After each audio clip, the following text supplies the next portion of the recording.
I'm pacing inside of a room. I feel like everything has been falling apart. I put my heart and my soul in this shit, but I don't think that anyone notices it. I never sleep, I just don't have the time. I can't relax it, I gotta go get it. My mind has been playing an integral part in the monster that I overcome. Boy, where you from? Not where they call for belong. Not where they carry a gun. I'm from a place where these niggas procrastinate, making excuse why this shit never happened. Oh no, not me, I will not be distracted inside of a prison that I am created from lack of an effort. Will not be your captive, I cannot submit. If I quit, I admit that the data was right. I would like to be better than what I am currently. Currency comes with that shit, you're committed. I'm giving you everything that I got. It's a shot that I take. If I make it, just know it's a process. My progress is all that I think about. I still remember when you niggas laughed. All I do is work and I don't see nobody else. So what the hell is competition? I don't wanna fucking up. You niggas say that you got it, but man, I never say that. We showing lyrical prowess with the content. I'm very adamant. I plan to master this, making the most of the time that I got. Cause I'm young at the moment, I won't be forever. I need to focus and do nothing else. It's an affirmation, I repeat to myself. I pray to God that I keep it together. Can't sell myself for no diamonds and gold. I'm as cold as they come, I do not need no friends. I could do this alone, I will not accept help. I got faith in the path that I've chosen for sure. I want the legacy, not the allure. Misleading illusions and not for the boy.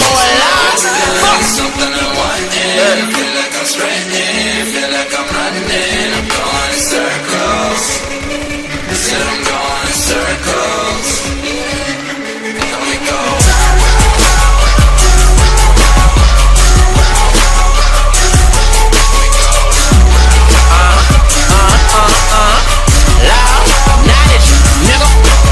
What you know about 48-hour binges, depriving myself of rest just to achieve. Hope this shit work, I don't have a plan B. And I fucked if it don't, man, I need to proceed and believe or concede, but I'll never concede. And I work at a speed that no one's ever seen. I'm a